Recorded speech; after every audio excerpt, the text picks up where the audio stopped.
Hi students, how are you? I am GS Rawat here, and once again, and I am starting your geography book, which name is Resources and Developments, and chapter number 1 of this book I have already completed. So today I am starting here chapter number 2. Its name is Land, Soil, Water, Natural Vegetation and Wildlife. Land, soil, water. Land means Bhumi, soil means मृदा, मिट्टी, water पानी आप जानते हैं, natural vegetation means प्राकृतिक वनस्पति and wild life resources means वन्य जीवन संसाधन. सो इस तरह से in this way you are looking, there are many topics in this chapters. So this chapter is little long, ये थोड़ा लंबा चैप्टर है. That's why I will make the video in 2 parts. मैं इसकी 2 पार्ट्स में वीडियो बनाऊंगा. So you have to let's learn, read and understand the chapter with me. So start here. In a small village in Tanzania, Africa, Zambia gets up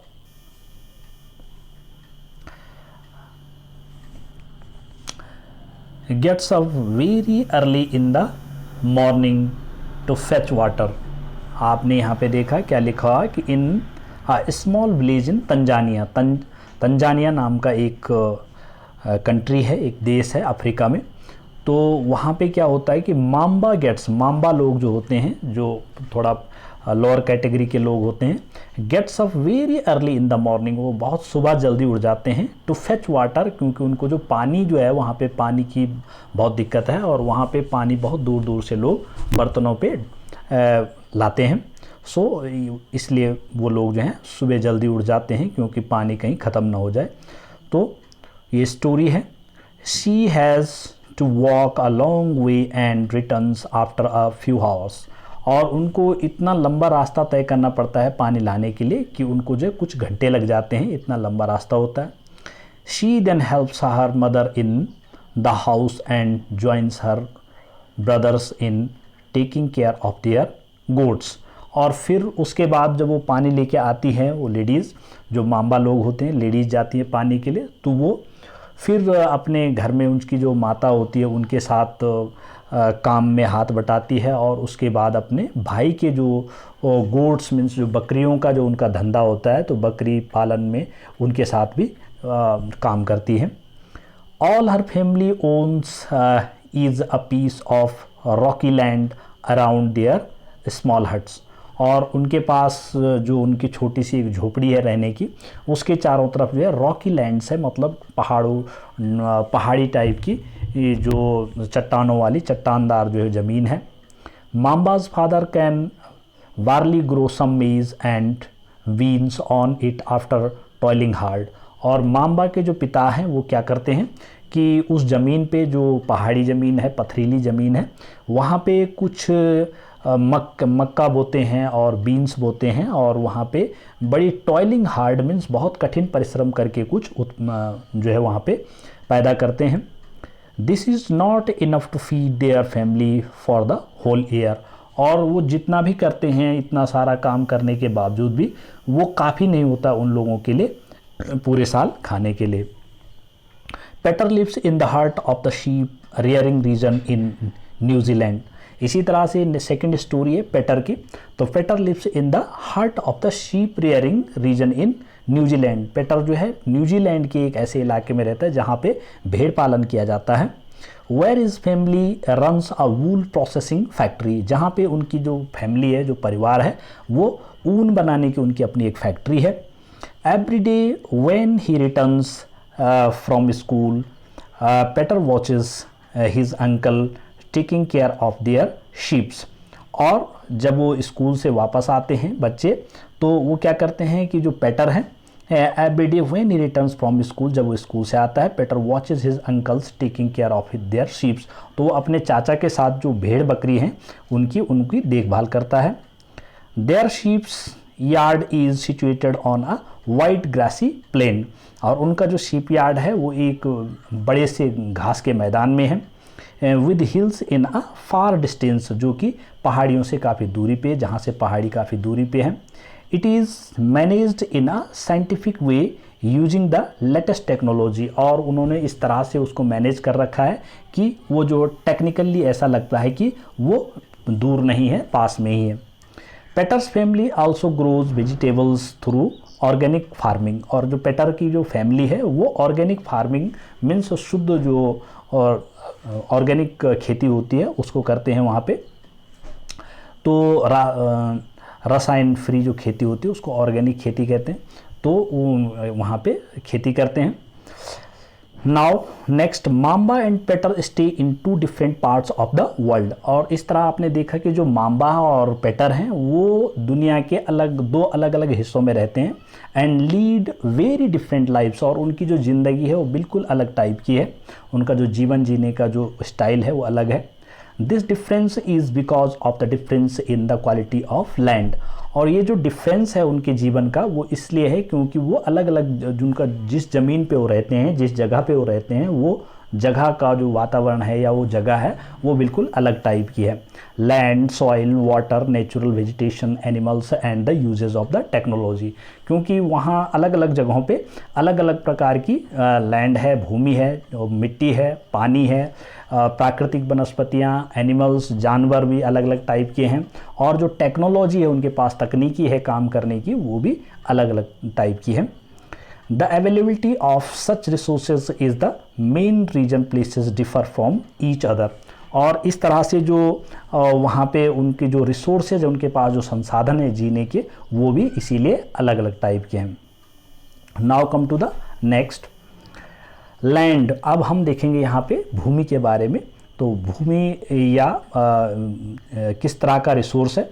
तो land is among the most important natural resource, land जो है हमारे लिए एक first chapter में आपने देखा, first chapter name is also resource, तो वो जो रिसोर्स वहाँ पे जो संसाधन के बारे में मैंने बताया था, तो रिन्यूएबल रिसोर्स जो प्राकृतिक संसाधन होते हैं, नेचुरल रिसोर्सेज होते हैं, उन्हीं में लैंड है हमारा। तो land is a most important natural resource, एक प्राकृतिक संसाधन है। It covers only about 30% of the total areas of the earth, और ये जो हमारी पूरी संपूर्ण जो जितनी भी पृथ्वी है उसका जो 30% हिस्सा है उसमें सिर्फ हमारे पास ज़मीन है।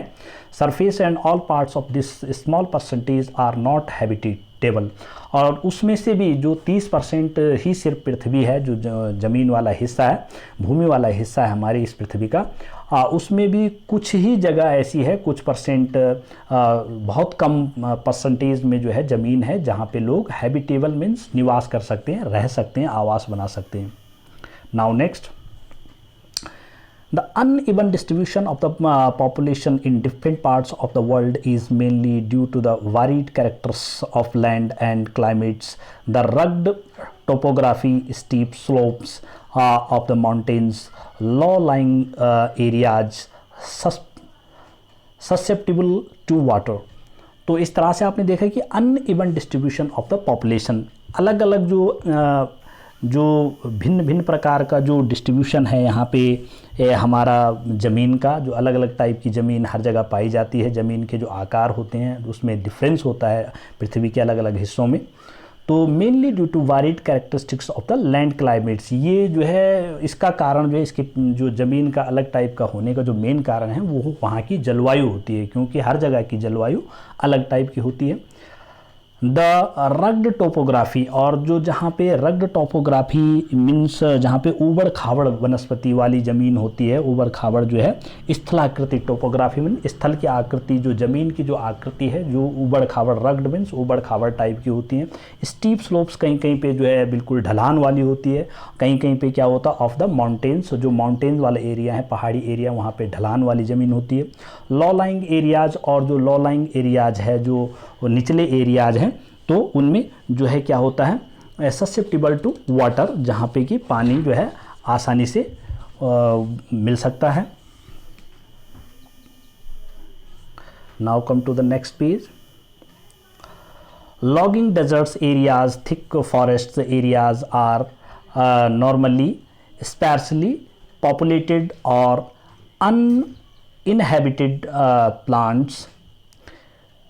तो जो ये जो स्थान होते हैं इसलिए logging deserts areas, thick forest, इस तरह से जो डिफरेंट टाइप के, कहीं पे रेगिस्तान है, कहीं पे ऊबड़ खाबड़ ज़मीन है, कहीं पे लो लाइंग ज़मीन है, प्लेन है, तो इस तरह के अलग अलग जगहों पे नॉर्मली स्पार्सली पॉपुलेटेड, और इनमें भी जो स्पार्सली विरल रूप से कहीं कहीं पे जनसंख्या का वितरण है, कहीं पे ज़्यादा है, कहीं पे कम है, तो कम ही पाई जाती है। और इनहेबिटेड, कई ज़्यादातर जगह ऐसी है जो इनहेबिटेड मीन्स जहाँ पे लोग निवास नहीं करते, ऐसी बंजर पड़ी रहती है। Plains and rivers valley offers suitable land for agriculture, और जिनमें से जो प्लेन होते हैं सिर्फ समतल जगह जो होती है, और रिवर वैली मीन्स नदियों की जो घाटी, नदी घाटियाँ वाली जो जगह है, नदियों के अगल बगल में जो जगह होती है, वो ऑफर सुटेबल लैंड, वही ज़मीन सिर्फ धरती पे ऐसी होती है जहाँ पे आदमी एग्रीकल्चर कर सकता है, खेती कर सकता है, और hence these are the densely populated areas of the world. और ये जो दो एरिया होते हैं, एक तो प्लेन होता है जहाँ पे समतल होती है ज़मीन, जहाँ पे भी समतल ज़मीन पाई जाती है, और समतल ज़मीन अधिकतर जो है नदी के किनारों पे ही पाई जाती है, क्योंकि नदी के पानी के कारण वो समतल हुई रहती है बहुत प्राचीन काल से। तो उस ज़मीन पे, नदी के किनारों पे ही अधिकतर जो जनसंख्या है पूरे विश्व की, ऐसा नहीं कि किसी एक जगह की, पूरे विश्व में जितनी भी जनसंख्या है धरती पे, तो वो सब वहाँ पे जो है इन्हीं स्थानों पे मिलती है ज़्यादातर। और जगह बिल्कुल विरल होती है या कहीं पे होती ही नहीं है। लोग जो है पहाड़ हैं, ढलान है, कहीं पे कुछ है, तो वहाँ पे कोई ज़मीन वो लोग नहीं निवास करते हैं। तो इस तरह हमारा लैंड का डिस्ट्रीब्यूशन है। अब हम देखते हैं यहाँ पे land use. Land use means ज़मीन का उपयोग। ज़मीन का उपयोग कैसे होता है? तो land is used for different purposes such as the agriculture, forestry, mining, building houses, roads and setting up of industries. तो लैंड को हम, जो ज़मीन है हमारी, उसमें भी जो बिल्कुल बहुत कम ज़मीन जो समतल और जो नदी के किनारों वाली हमारी जो कोस्टल एरियाज़ की जो ज़मीन होती है, उसको भी हम क्या करते हैं, पर्पजेस सच एज एग्रीकल्चर। सबसे पहले तो हमें खेती करनी है, क्योंकि खेती करके हमको खाने के लिए पहले अन्न चाहिए, तो खेती करने के लिए हम यूज़ करते हैं। फिर उसको फॉरेस्ट्री, ये हमको जंगलात के लिए भी, ये जंगल भी चाहिए, पेड़ पौधे भी चाहिए, फिर फॉरेस्ट्री के लिए हम उसको यूज़ करते हैं। फिर माइनिंग के लिए भी करते हैं, खदानों के लिए जो बड़ी बड़ी खानें होती हैं वो भी हमारी इन्हीं स्थानों पे मिलती हैं। फिर बिल्डिंग हाउसेस, फिर हम यहाँ पे बड़ी बड़ी बिल्डिंगें, रहने के लिए निवास स्थान भी बनाते हैं, घर भी बनाते हैं इन जगहों पे। Roads and setting up of the industries, और यहाँ यहीं पे क्योंकि आदमी इन्हीं जगहों पे रहते तो यहाँ पे रोड भी होती है, और फिर यहाँ पे इंडस्ट्रीज़ मीन्स बड़े बड़े उद्योग धंधे भी होते हैं। It is commonly termed as the land use, और इसी को जो है लैंड यूज कहा जाता है, क्योंकि हम इस ज़मीन का, जिसका हम उपयोग करते हैं। Can you list out the different ways in which Mamba's and Peter's family use their land? क्या आपको इस तरह से कोई जो है अन्य ज़मीन के कोई उपयोग बता सकते हैं जिस तरह से जो है माम्बा और पेटर लोग करते हैं? तो इस तरह के आप कुछ अन्य यूज भी बता सकते हैं। यहाँ पे है एक फिगर है, साल्ज़बर्ग इन ऑस्ट्रिया।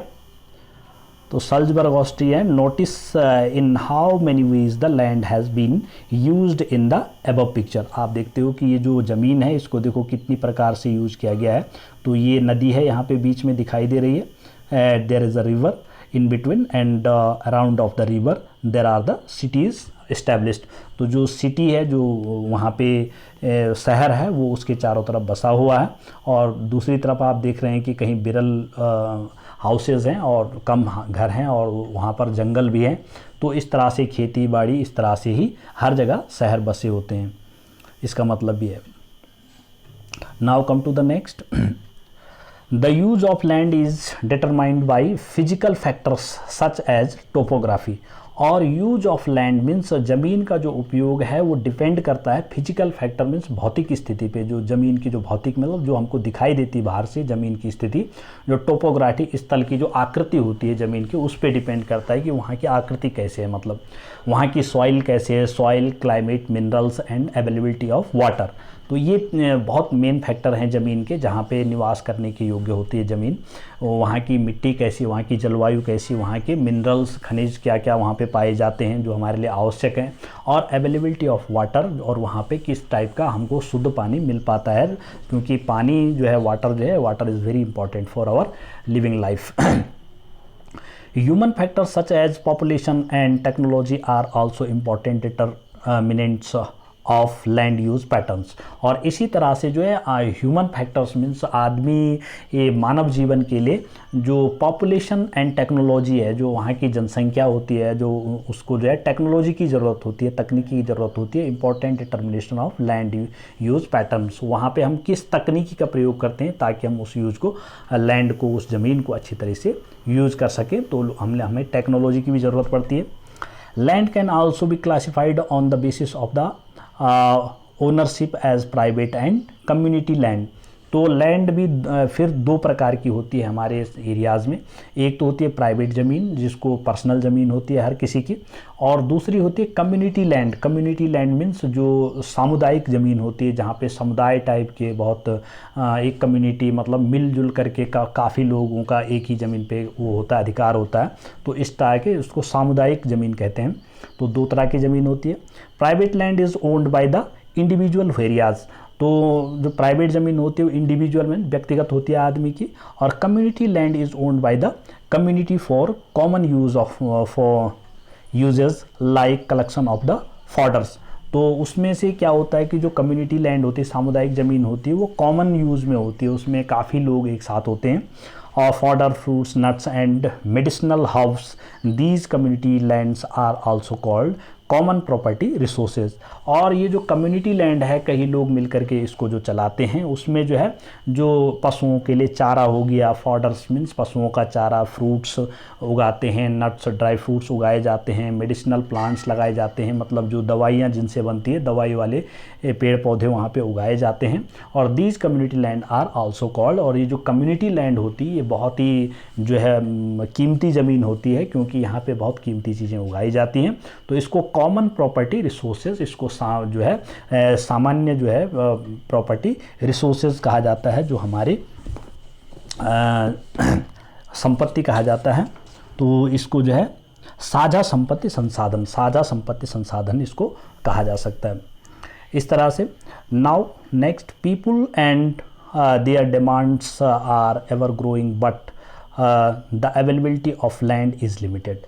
अब हमने ये देखना है कि जो हमारी ज़मीन है वो क्या हो रही है, पीपल एंड देयर डिमांड्स, लोग और लोगों की जो आवश्यकताएं हैं वो डेली बढ़ती जा रही हैं, are ever growing. Ever growing means हमेशा बढ़ती ही जाती है, लेकिन but availability of land is limited. लेकिन जो ज़मीन है हमारी, जो पृथ्वी है, वो कभी बढ़ती नहीं है, वो जितनी है प्राचीन काल से उतनी ही अभी तक है, तो वो बढ़ती नहीं है।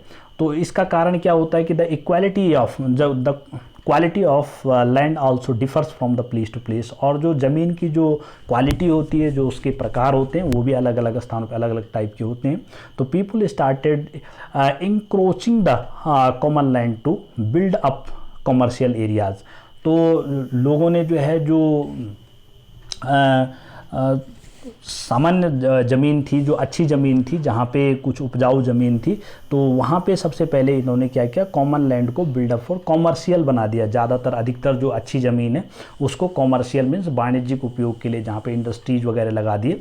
तो हाउसिंग कॉम्प्लेक्स यहाँ पे ज़्यादा रहने के स्थान घर बना दिए आप लोगों ने अपने in the urban areas and to expand the agricultural land in the rural areas. तो अर्बन एरियाज़ में क्या है कि ज़्यादातर सब जगह जो अच्छी ज़मीन है वहाँ पे ज़्यादा से ज़्यादा घर बनाए गए हैं, वहाँ पे रहने की बड़ी बड़ी बिल्डिंगें बनी हुई हैं। और जो रूरल एरियाज़ हैं वहाँ पे लोगों ने ज़्यादातर ज़मीन पे खेत बना दिए हैं। Today the vast changes in the land use patterns also reflect the cultural changes in our society. और इस तरह से जो हमारे ज़मीन में जो बदलाव आ रहे हैं उसके कारण भी हमारे जो कल्चरल जो सांस्कृतिक बदलाव है समाज में, वो भी देखे जाते हैं। Land degradation, landslides, soil erosion, desertifications are the major threats to the environments because the expansion of agricultural and construction activities. तो इसमें जो है लैंड डिग्रेडेशन में भूमि का निम्नीकरण, और लैंडस्लाइड्स, कहीं कहीं पे लैंडस्लाइड्स हो जाए, भूमि का कटाव हो जाता है। सॉइल इरोजन, कहीं पे मिट्टी का कटाव हो जाता है। डेजर्टिफिकेशन मीन्स कहीं पर डेजर्ट हो जाता है, जहाँ पर रेगिस्तान हो जाता है, तो रेगिस्तान वाली जगह बंजर भूमि हो जाती है।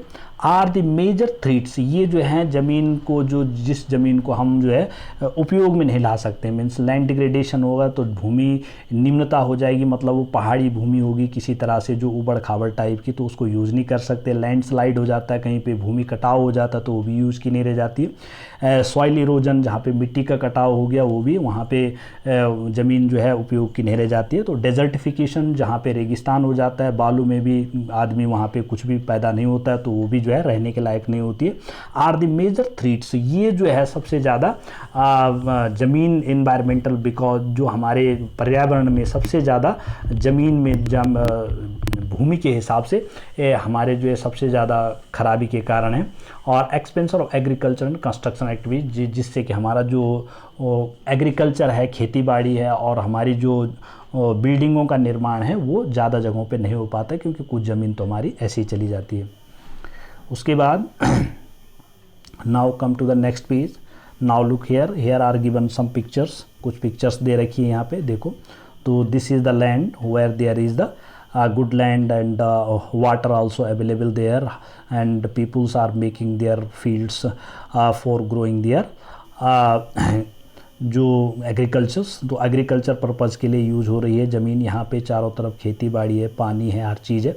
तो ये जो ज़मीन, ये अच्छी ज़मीन है। ये देखो इस तरह से लैंड डिस्ट्रीब्यूशन है। कहीं कहीं पे ये पूरे हाउसेस बने हुए, बिल्डिंग्स बने हुए, कॉलोनियाँ बनी हुई है, और यहाँ पे ये मार्केट टाइप के मॉल बने हुए हैं ये सारे। तो इस तरह से लोगों ने ज़मीन को यूज़ कर रखा है, ये लैंड यूज़ है।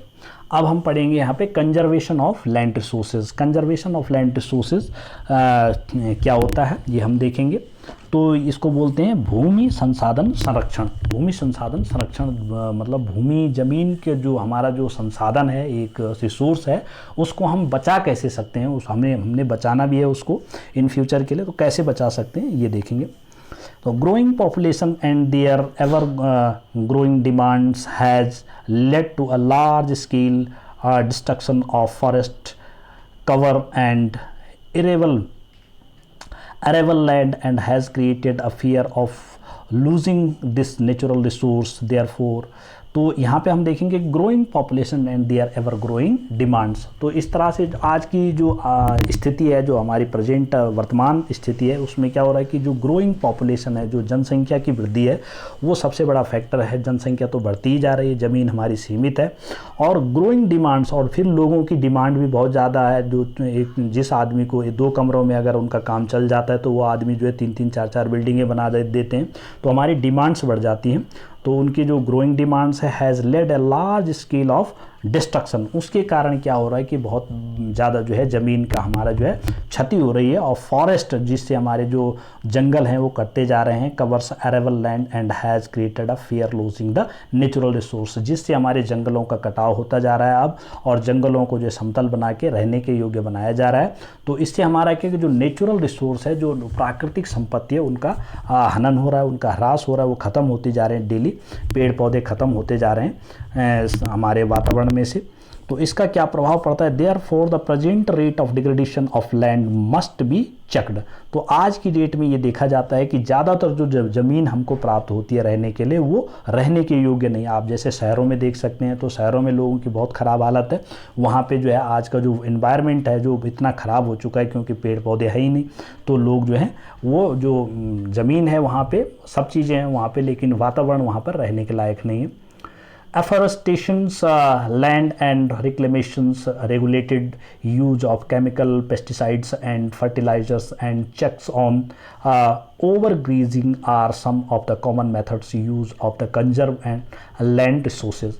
इसी तरह से एफोरेस्टेशंस, अगर हमको अपनी ज़मीन को बचाना है, कंजर्व करना है, उसको संरक्षण करना है, तो एफोरेस्टेशंस मीन्स हमको वो जंगलात, पेड़ पौधे लगाने होंगे, पेड़ों को ज़्यादा से ज़्यादा लगाना होगा। लैंड रिक्लेमेशन, भूमि को बचाना होगा। Regulated use of the chemical pesticides, हमें केमिकल जो पेस्टिसाइड्स होते हैं, जो रासायनिक उर्वरक होते हैं, उनका कम से कम प्रयोग करना होगा, फर्टिलाइजर्स का यूज करना होगा, and checks on the over grazing. Over grazing भी नहीं होना चाहिए। ओवर ग्रेजिंग मीन्स ज़्यादा चरा, जो बड़े बड़े पशुपालक लोग होते हैं जिनके पास बहुत सारे, जैसे आपने देखा होगा गुर्जर टाइप के लोग, उनके पास बहुत सारे 100-100 200-200 भैंस वगैरह इस तरह से ज़्यादा पशु लोग जो रखते हैं, तो ओवर ग्रेजिंग, उनके पशु जा करके कहीं पर ज़्यादा चरान कर देते हैं, वो ज़मीन भी काफ़ी जो है उसकी उर्वरकता ख़त्म हो जाती है।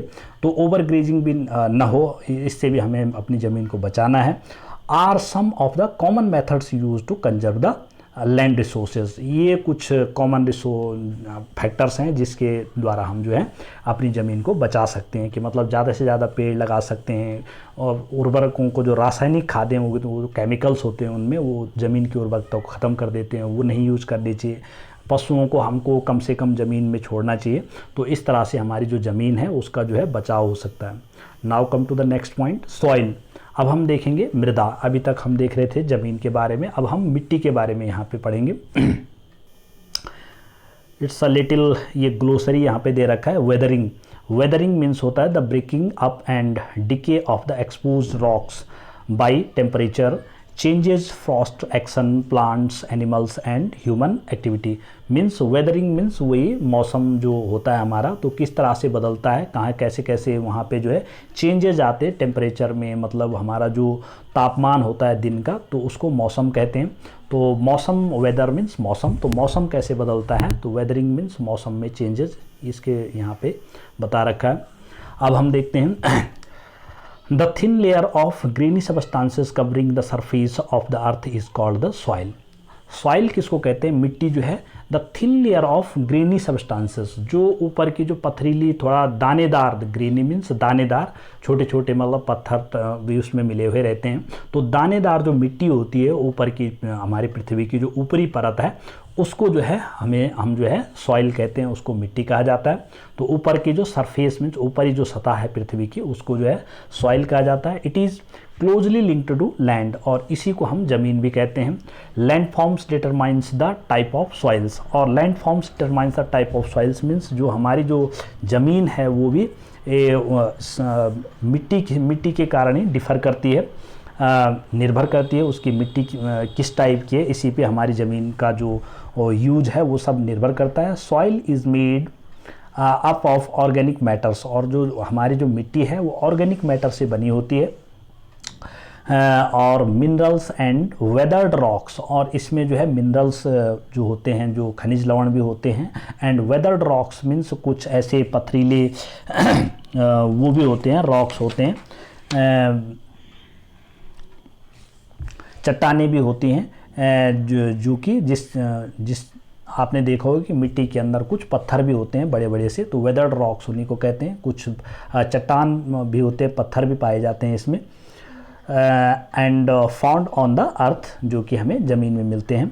This happens through the process of weathering, और जिसको जो है हम जो ये चेंजेस होते हैं कि कभी कहीं पे पत्थर ज़्यादा मिल रहे हैं, कहीं पे कुछ चेंजेस हो रहे हैं हमारे ज़मीन में, सॉइल में, मिट्टी में, तो ये जो इसको वेदरिंग कहते हैं। मतलब वेदरिंग मीन्स चेंजेस, तो जो भी हमारे मौसम में या कि कहीं पर भी किसी प्रकार के चेंजेस होते हैं, that is called weathering. The right mix of the minerals and the organic matter make the soil fertile, और जो राइट मिक्स ऑफ मिनरल्स, जहाँ पे ज़मीन में हमारी मिट्टी में जो मिनरल्स, जो खनिज लवण हैं जो ज़्यादा होते हैं, जिससे उनकी उर्वरकता ज़मीन की बढ़ जाती है, तो उस ज़मीन को ज़्यादा अच्छा माना जाता है। अब हम चलेंगे नेक्स्ट पेज पे। अब यहाँ पे देखते हैं हम landslide. Now look the landslide.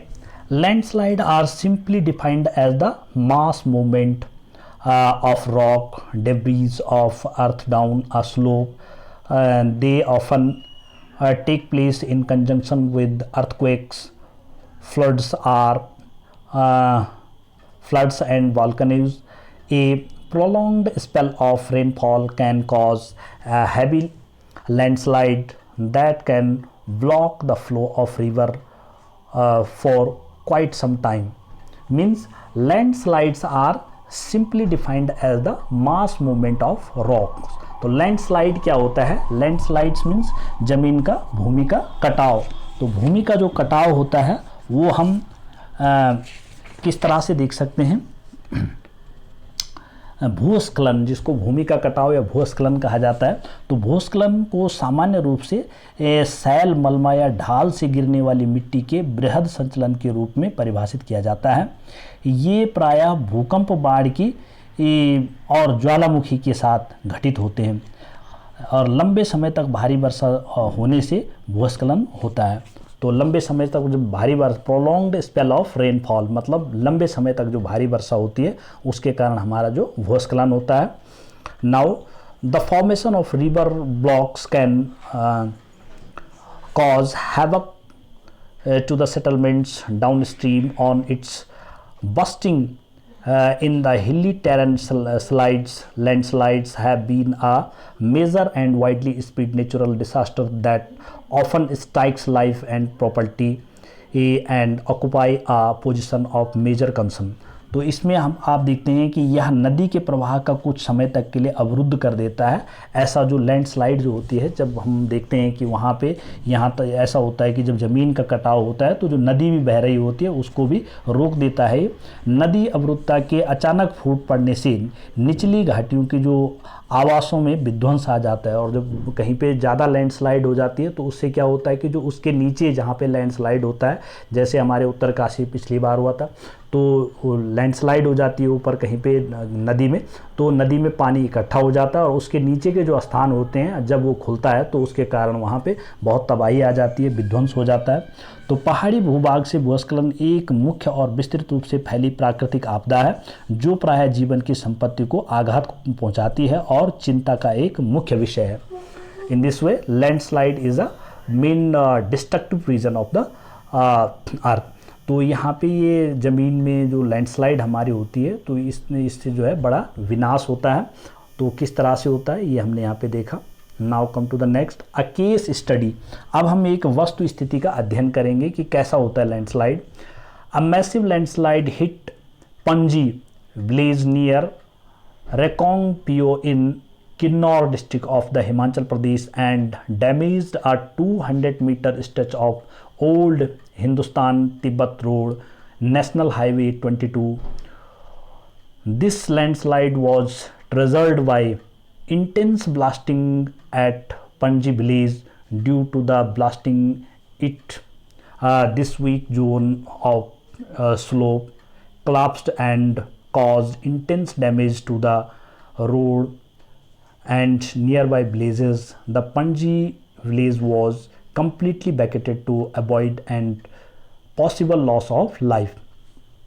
तो यहाँ पे एक जो ये पणजी विलेज है, massive landslide hit Panaji village, जो पणजी नाम का एक गांव था जो कि हिमाचल प्रदेश में है, नियर रेकोंगपियो एक शहर है जो वहाँ का जो नगर है उसके जो है पास में इन किन्नौर डिस्ट्रिक्ट, और जो ज़िला है वहाँ का हिमाचल प्रदेश का किन्नौर डिस्ट्रिक्ट के पणजी गांव के रेकोंग नाम के शहर में ये हुआ था। तो यहाँ पे क्या हुआ था कि हिमाचल प्रदेश में and damaged a 200 metre stretch of old Hindustan Tibet. वहाँ पे जो है जो हिंदुस्तान तिब्बत से जो रोड हमारे जुड़ती है हिमाचल प्रदेश से होते हुए जाती है तिब्बत के लिए, और वो नेशनल हाईवे नंबर 22 है।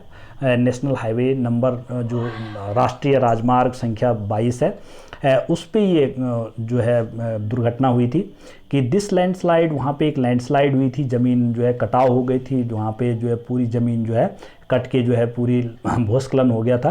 Was triggered by intense blasting, और वो हुआ था, आपने देखा हो कि जो सड़कों का निर्माण किया जाता है तो उस समय जो पत्थर वगैरह रॉक्स होते हैं, चट्टाने होते हैं, उनको तोड़ने के लिए ब्लास्ट करते हैं जो सड़क निर्माण वाले होते हैं, तो उन्होंने वहाँ पे ब्लास्ट किया था और उसके कारण जो है वो पूरा जो है जो 200 मीटर की जो ज़मीन थी वो पूरी कटान हो गई थी वहाँ पे।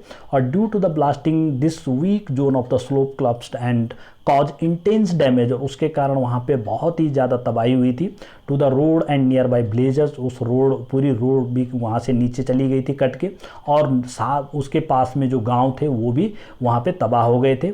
The Panaji village was completely vacated, और जो पणजी गांव था वहाँ पर जो उसके पास में, उस दुर्घटना स्थल के पास में, वो पूरी तरह से सरकार को बिल्कुल खाली कराना पड़ा। वैकेटेड मीन्स खाली करवाना पड़ा। And any possible loss of life, जिससे कि वहाँ पे किसी जीवन की या किसी जो आदमी या मानव या किसी पशु की वहाँ पे हत्या ना हो, कोई वहाँ पे मृत्यु ना हो। तो इसके लिए वहाँ पे पूरा गांव खाली करवाया गया था। तो this is called the landslide, इसको बोलते हैं लैंडस्लाइड, भूस्खलन तो होता है। तो ये भी एक बहुत बड़ा मेजर डिस्ट्रक्टिव रीजन है हमारे लिए पृथ्वी का। Now next is the mitigation mechanism. अब मिटिगेशन मैकेनिज्म, न्यूनीकरण क्रियाविधि। मिटिगेशन मीन्स न्यूनीकरण। अब इसको न्यूनीकरण कैसे करते हैं? न्यूनीकरण मीन्स हम इसको कम कैसे कर सकते हैं इन सब चीज़ों को, तो ये देखना है। तो advancement in scientific techniques has empowered us to understand what factors cause landslides and how to manage them. Some broad mitigation techniques of landslides are as follows. तो एडवांसमेंट इन साइंटिफिक टेक्नोलॉजी, आज की जो हमारी जो technology है, जो हमारी वैज्ञानिक तकनीकी है, उसमें आज जो है बहुत सारा बदलाव आ गया है, उसमें बहुत सारा डेवलपमेंट हो गया, विकास हुआ उसका, जिसके कारण हमको क्या है कि अंडरस्टैंड, हमको पता चल गया है फैक्टर कॉज लैंडस्लाइड्स की, मतलब जो लैंडस्लाइड होता है वो किस कारण से होते हैं, अब हमको पता चल गया है। And how to manage them, और कैसे उसको कम करना है ये भी हमको पता चला है। तो some broad mitigation techniques of landslides are as follows, और ये उसके कुछ टेक्निक्स हैं जिससे हम जो है लैंडस्लाइड को कम कर सकते हैं। तो जैसे यहाँ पे पॉइंट्स दे रखे हैं, इनको सबको अच्छी तरह से देखना है।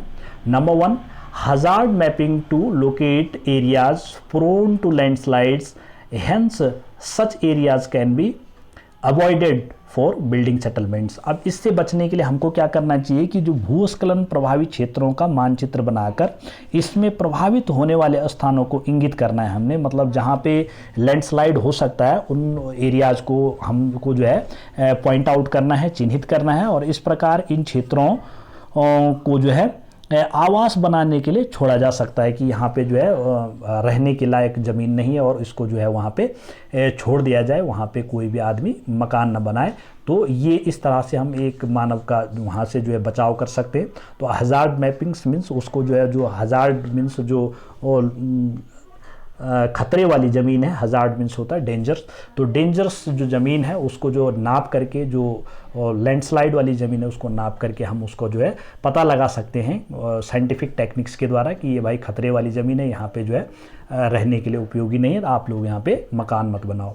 Now next, construction of retention wall to stop land from slipping. अब ये रिटेंशन वॉल एक देखा होगा, तो यहाँ पे क्या, भूमि को खिसकने से बचाने के लिए प्रतिधारी दीवार का निर्माण कराया जाए। जैसे आप देखते हैं आजकल जितनी भी रोड कंस्ट्रक्शन हो रहा है, सड़कें बन रही है, उसके बगल में एक रिटेंशन वॉल लगती है, उसके बचाव के लिए उसके पहाड़ी पे नीचे जो है एक रिटेंशन वॉल, एक बचाव दीवार होती है जो तिरछी टाइप की दीवार, that is called retention wall, जिससे कि ऊपर जो पहाड़ी होती है वो नीचे नहीं खिसकती है, तो उसको रिटेंशन वॉल लगा सकते हैं। Next is increase in the vegetation cover to arrest landslide. और दूसरा होता है सबसे बड़ा जो हमारा प्राकृतिक संसाधन है वो है वेजिटेशन, मीन्स वनस्पतियों को लगाना, उसके जहाँ जहाँ पे लैंडस्लाइड होती है वहाँ पे ज़्यादा से ज़्यादा पेड़ पौधों को लगा दिया जाए, तो पेड़ पौधे लगाने के कारण वहाँ पे लैंडस्लाइड नहीं होती है।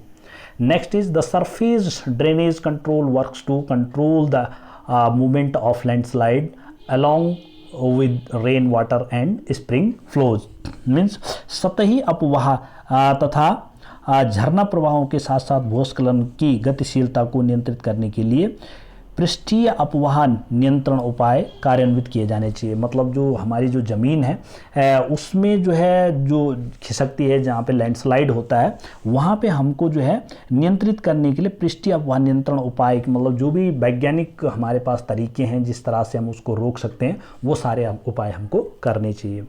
Now next come to the next page. अब यहाँ पे दूसरे पेज पे हमको दिखाई दे रहा है, ये यहाँ पे डू यू नो, क्या आप जानते हैं। क्या आप जानते हैं top soil with humus and vegetation, कि टॉप सॉइल विद ह्यूमस, तो ह्यूमस और वनस्पति के साथ ऊपरी मृदा, तो जहाँ पे ह्यूमस होती है मतलब मिट्टी में जो है पानी वाला जो पन होता है, पानी होता है, उसमें आर्द्रता होती है, दैट इज़ कॉल्ड ह्यूमस, उसको ह्यूमस बोलते हैं। और वो जो मिट्टी होती है वो वेजिटेशन मीन्स जो पेड़ पौधे उगाने के लिए बहुत अच्छी होती है। सब soil with sand silt and clay, और उसके नीचे जो मिट्टी होती है हमारी पृथ्वी में वो होती है सब सॉइल विद सैंड सिल्ट, उसमें जो है बजरी टाइप की होती है, सिल्ट होते हैं, तो उसमें बालू गाद क्ले के साथ उपमृदा होती है, वो नीचे की मिट्टी होती है। और नेक्स्ट होती है वेदर्ड रॉक मटेरियल, तो वेदर्ड रॉक मटेरियल भी होते हैं अपक्षयित चट्टानी पदार्थ, जो मतलब टूटते नहीं हैं, बिल्कुल पक्के रॉक्स होते हैं, उसमें काफ़ी कठोर चट्टान होती है, उसको वेदर्ड रॉक कहते हैं, वो भी होती है। एंड पेरेंट रॉक, और उसके नीचे फिर पेरेंट रॉक होता है जो कि सबसे हार्ड रॉक होता है, सबसे हार्ड चट्टान होती है, जो कि इन सारे ऊपर की जो चट्टानें हैं इनको रोकी रहती है। तो इस तरह से हमारी पृथ्वी की सतह होती है। Now come to the next factors of soil formation. अब सॉइल फॉर्मेशन हम देखेंगे कि मिट्टी कैसे बनती है, मिट्टी बनती कैसी है आखिर, ये यहाँ पे देखेंगे।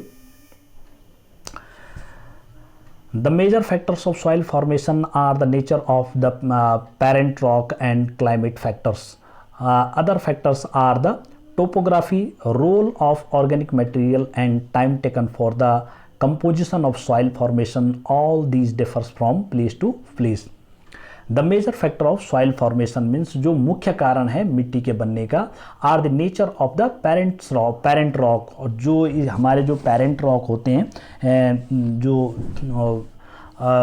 पृथ्वी पे जो हमारे जो हैं भूमि पे जो क्या होते हैं, जो पहले से ही जो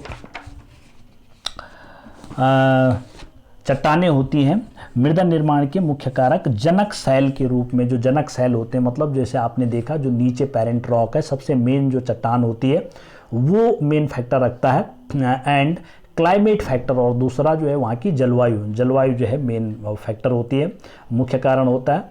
other factors are the topography, और दूसरा फैक्टर होता है वहाँ की ज़मीन की जो आकृति होती है वो।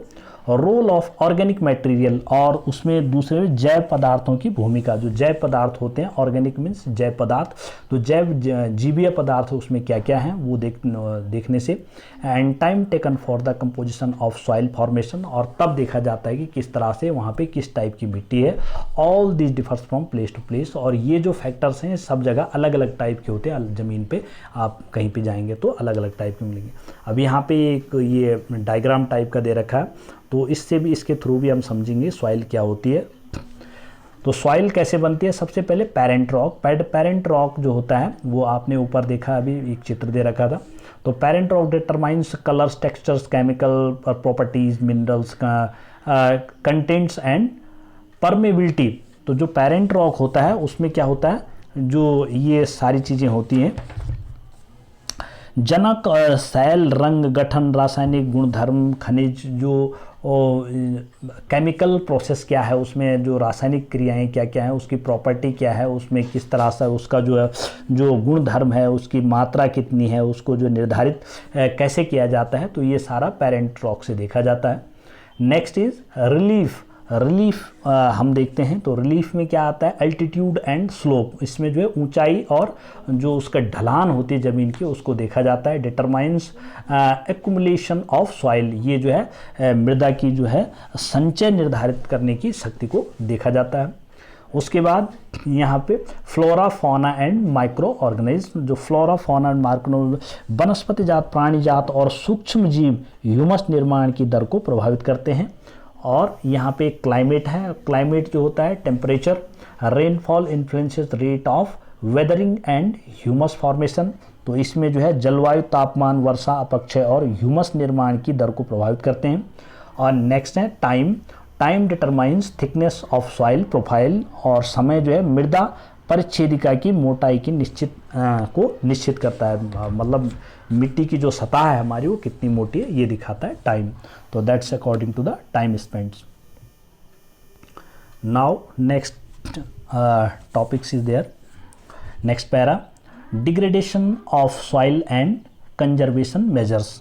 मृदा का निम्नीकरण और संरक्षण के उपाय। तो मृदा का निम्नीकरण कैसे होता है, कम कैसे होती है और जगह किसी किसी जगहों पे, और फिर हमने देखना है conservation of measures. Conservation measures means संरक्षण के उपाय। Soil erosion and depletion are the major threats to soil as a resource. तो एक मृदा जो हमारा एक बहुत बड़ा संसाधन है, मिट्टी के बगैर तो हम कुछ भी नहीं कर सकते। तो मृदा जो हमारा एक बहुत बड़ा संसाधन है, एक आवश्यक वस्तु है हमारे जीवन की, जो मिट्टी है, तो वो उसको जो है सॉइल इरोजन में मृदा का जो अपर्दन होता है, कटाव होता है, और डिप्लीशन और जो क्षीणता होती है मृदा में, कमी होती है, are the major threats to soil. ये इसके जो है मुख्य कारण हैं, इसके मुख्य जो है घटक हैं जो इसके लिए खतरा होते हैं। Both human and natural factors can lead to degradation of soil. इसके लिए दोनों ही फैक्टर जो हैं उत्तरदायी होते हैं। इसमें नेचुरल और प्राकृतिक रूप से भी मृदा में ये होता है, और आदमी जो ह्यूमन हैं, बींग्स हैं, जो आदमी हैं, वो भी इसमें कमी करते हैं, मिट्टी में जो है इसका कटाव करते हैं। Factors which lead to soil degradation are deforestation, और इसका सबसे मेन कारण है डिफॉरेस्टेशन मीन्स पेड़ पौधों का कम होना, व जो जंगल का कटाव, जंगलों का कटाव, इसके कारण जो हमारी जो मृदा है वो कम होती जा रही है। ओवर ग्रेजिंग, अधिक चारागाह, and over use of the chemical fertilizers, और हम मिट्टी में जो हमारे जो मिट्टी की जो गुणवत्ता है वो ख़राब हो जाती है ज़्यादा केमिकल्स यूज करने से, जो हम केमिकल्स यूज करते हैं। एंड पेस्टिसाइड्स, जो पेस्टिसाइड्स यूज़ करते हैं। रेन वॉश, लैंडस्लाइड्स, और अधिक बारिश के कारण भी कहीं पे कटाव हो जाता है, लैंडस्लाइड हो जाता है। लैंडस्लाइड के कारण कहीं पे भूस्खलन हो जाता है। एंड फ्लड्स, और बड़े बड़े जो हैं कहीं पे जो है फ्लड्स आ जाते हैं, जहाँ पे अत्यधिक बाढ़ वगैरह आ जाती है। फ्लड मीन्स बाढ़ आ जाती है, तो बाढ़ के कारण भी मिट्टी का कटाव होता है। तो ये इसके कटाव के मेन कारण हैं। अब some methods of soil conservation are listed below. अब यहाँ पे कुछ मिट्टी के निर्माण के कुछ मेथड हैं। तो मृदा निर्माण कैसा होता है, मृदा संरक्षण की कुछ विधियाँ निम्न प्रकार से दी जाएगी। तो मृदा को हम संरक्षण कैसे कर सकते हैं, कंजर्वेशन, उसको रक्षित कैसे कर सकते हैं, तो ये हमने देखना है। First one is mulching, mulch बनाना। मल्चिंग में क्या होता है, the bare ground between plants is covered with the layer of organic matter like straw, और it helps to retain soil moisture. अब हम क्या कर सकते हैं इसके लिए कि पौधों के बीच में अनावरित भूमि जैव पदार्थ जैसे प्रवाल से ढक दी जाती है, जिससे मृदा की आर्द्रता रुक जाती है। मतलब ज़मीन के ऊपर कुछ घास फूस टाइप की इस तरह से डाल देते हैं। ये पिक्चर भी है यहाँ पे, ये देख सकते हैं आप। तो ज़मीन के ऊपर कुछ घास जैसे घास पत्ती होती है, ये चीड़ के पत्तों की, उसको डाल दिया जाता है कुछ समय के लिए। तो उससे क्या होती है, जो मिट्टी होती है उसकी उर्वरकता, उसकी जो बीज उत्पन्न करने की क्षमता वो बढ़ जाती है और मिट्टी अच्छी हो जाती है। Next is contour warriors. Contour warriors means होता है वेदिका फॉर्म। तो वेदिका फॉर्म में क्या होता है कि stone grass soils are used to build barriers along contours, trenches are made in front of the barriers to cold water, to collect water. तो इसमें क्या होता है कि चौड़े समतल सोपान अथवा वेदिका तीव्र ढालों पर बनाए जाते हैं, ताकि सपाट सतह फसल उगाने के लिए उपलब्ध हो जाए, जिससे पृष्ठीय प्रवाह और मृदा अपरदन कम हो जाए। मतलब जहाँ पे ढालूदार भूमि होती है, ढलान वाली भूमि होती है, वहाँ पे हम जो है इसको जो है बचाने के लिए जो है जो वेदिका बनाते हैं। मतलब जो नीचे नीचे जो खेत होता है, जो हमारा जो ग्राउंड होता है, उसके जो चारों तरफ जो है इस तरह से हम उसको सुरक्षा दीवार टाइप की बना सकते हैं, जिससे कि हमारे खेत का जो कटाव ना हो, और कटाव जो मिट्टी है वो बाहर न जाए पानी बारिश के कारण, तो मिट्टी जो है वहीं रुक जाए। तो इस तरह से हम उसको कॉन्टूर बैरियर कहते हैं। वहाँ पे एक रक्षक टाइप की, रक्षा दीवार टाइप की लगा सकते हैं, जिसको वेदिका भी कहते हैं। नाउ नेक्स्ट, कहाँ गया, rock dam. Now next is rock dam. अब तीसरा हम ज़मीन को रक्षित करने के रॉक डैम बना सकते हैं। Rocks are piled up to slow down the flow of the water. This prevents gullies and further soil loss. अब इसमें क्या होता है रॉक डैम में, इसमें समोच्च रेखीय जुताई, एक पहाड़ी ढाल पर जहाँ पे पहाड़ियाँ होती हैं, ऊंची नीची ज़मीन होती है, वहाँ पे हम जुताई ढाल से नीचे बहते जल के लिए, जो अब हम ढालू ज़मीन होती है तो वहाँ पे जो जल होता है, पानी होता है मिट्टी ज़मीन का, वो नीचे की तरफ बहने लग जाता है। तो एक प्राकृतिक अवरोध का निर्माण वहाँ पे एक दीवार टाइप की नीचे की तरफ हम लगा सकते हैं, एक खड़ी दीवार, जिससे कि वो पानी बाहर न जाए और खेत में ही रुक जाए, उसको बोलते हैं रॉक डैम। तो रॉक डैम की सहायता से मिट्टी का संरक्षण कर सकते हैं। Now next terrace farming. अब इसके बात होती है टेरेस फार्मिंग। टेरेस फार्मिंग में रक्षक मेखलाएँ, छोटी छोटी मेखलाएँ बना सकते हैं। Broad flat steps of the terrace are made on the steep slopes so that flat terrace are available to grow crops, they reduce surface run off the soil erosion. तो यहाँ पे क्या, तटीय प्रदेशों में, शुष्क प्रदेशों में पवन गति रोकने के लिए वृक्ष कतारों में लगाए जाते हैं, ताकि एक पहाड़ी ढाल पर समोच्च रेखीय समांतर जुताई ढाल से नीचे बहते जल के लिए एक प्राकृतिक अवरोध का निर्माण करती है। तो वहाँ पे हमको जो है इसी तरह से उसको रोकने के लिए जो टेरेस फार्मिंग है, वहाँ पे हम इस तरह से एक अवरोध बना सकते हैं, एक रुकाने के लिए, उसके लिए एक वो लगा सकते हैं, एक दीवार टाइप की और छोटी सी, जिससे मतलब मिट्टी टाइप की लगा दी, उसको रोकने के लिए, पानी बाहर ना जाए। तो ये सेम है वही। अब है इंटरक्रॉपिंग। इंटरक्रॉपिंग क्या होता है, different crops are grown in the alternate rows and are sown in different times to protect the soil from rain wash. अब इसके लिए हम क्या से इंटरक्रॉपिंग कर सकते हैं। इंटरक्रॉपिंग मीन्स जैसे यहाँ पे चित्र दे रखा है, इस तरह से हम वहाँ पे पेड़ पौधे लगा सकते हैं एक लाइन में, जिससे कि जो खेत का जो बाहरी वाला हिस्सा रहता है, जो किनारा होता है, किनारों पे सभी जगह पेड़ लगा सकते हैं, जिससे कि पेड़ों के होने से उनकी जड़ें, उनका जो पेड़ों के कारण जो मिट्टी का जो कटाव नहीं होगा, बाहर नहीं जाएगी, और हमारी जो खेत की जो है बचाव हो जाए। जैसे आप नीचे शहरों में देखेंगे तो खेतों जो बड़े बड़े प्लॉट होते हैं, उसके चारों तरफ पेड़ लगाए हुए होते हैं, क्योंकि उससे जो है मिट्टी का कटाव नहीं होता, जो मिट्टी की जो उर्वरकता वो इधर उधर नहीं जाती। Now contour ploughing. अब कंटूर प्लॉइंग क्या होता है, ploughing parallel to the contours of hill slope to form unnatural barriers for water to flow down the slopes. अब इसमें प्लोइंग मीन्स, कंटूर प्लोइंग वही ढालू ज़मीन पे हम अगर जो हल चढ़ाते हैं, प्लोइंग मीन्स हल चलाना, तो हल चलाना इस तरह से हल चलाते हैं कि जो हल है हमारा, जो मिट्टी है हमारी, वो ऊपर के लिए जाए, मतलब नीचे से ऊपर के लिए हल चलाना है, और ताकि वो जो मिट्टी है हमारी, वो जो है एक बैरियर टाइप का बनता जाए नीचे के लिए, और ऊपर की तरफ जो है मिट्टी जमा होती जाए, तो ताकि हमारी जो मिट्टी सुरक्षित रहे। Now shelter belts. अब यहाँ पे एक शेल्टर बेल्ट है। शेल्टर बेल्ट्स क्या होते हैं, in the coastal and dry regions rows of the trees are planted to check the wind movements to protect soil covers. तो शेल्टर बेल्ट्स हम इस तरह से बनाए, कोस्टल एंड जहाँ पे जो समुद्र के तट में, समुद्रों के किनारे पे जो ज़मीन होती है हमारी जो खेतीबाड़ी करने की, तो और ड्राई रीजन में जहाँ पे डेजर्ट्स वगैरह होते हैं, वहाँ पे रोज ऑफ ट्रीज, वहाँ पे भी हमारे जो पेड़ों के जो ज़्यादा से ज़्यादा लगा के हम उसको इस तरह से रोक सकते हैं, कटान को रोक सकते हैं। वहाँ पे भी हम पेड़ों को लगा सकते हैं ज़्यादा से ज़्यादा, और हम वहाँ पे उसके कटान को, ज़मीन के कटान को रोक सकते हैं। Now come to the next. Now it's a activity here. अब क्रियाकलाप के द्वारा हम समझेंगे कि कैसे हम ज़मीन को कटाव से रोकते हैं। यहाँ पे एक एग्जाम्पल है, एग्जाम्पल के थ्रू समझेंगे। Take 2 trays A and B same size, make mix holes at one end of these trays and then fill them with the same amount of soil. Leave the soil in tray A bare while sow wheat or rice grains in tray B.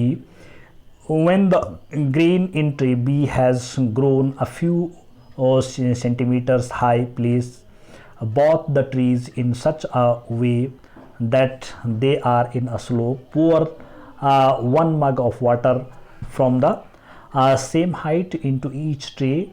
Collect the muddy water that trickle down the holes both trees in 2 separate containers, and compare how much soil is washed out of each tree.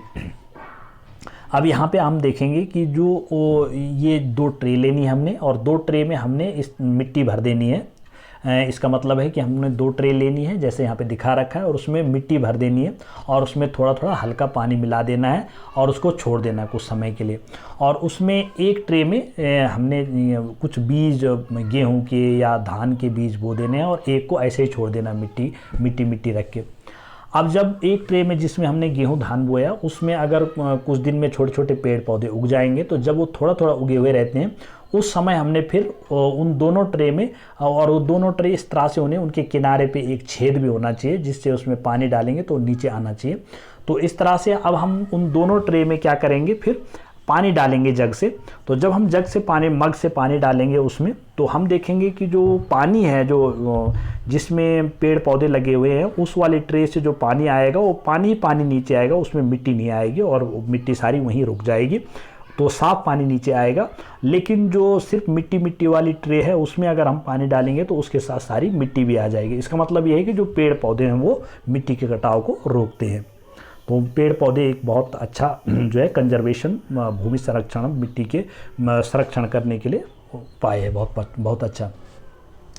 Now third one topic is water. अब हम तीसरे topic पे चलेंगे। पहले भूमि देखा हमने, अब हमने देखा मिट्टी, अब देखते हैं वाटर। अब पानी किस तरह से इम्पोर्टेंट है हमारे लिए, रिसोर्स है, एक नेचुरल रिसोर्स है, इसको हम इसके बारे में।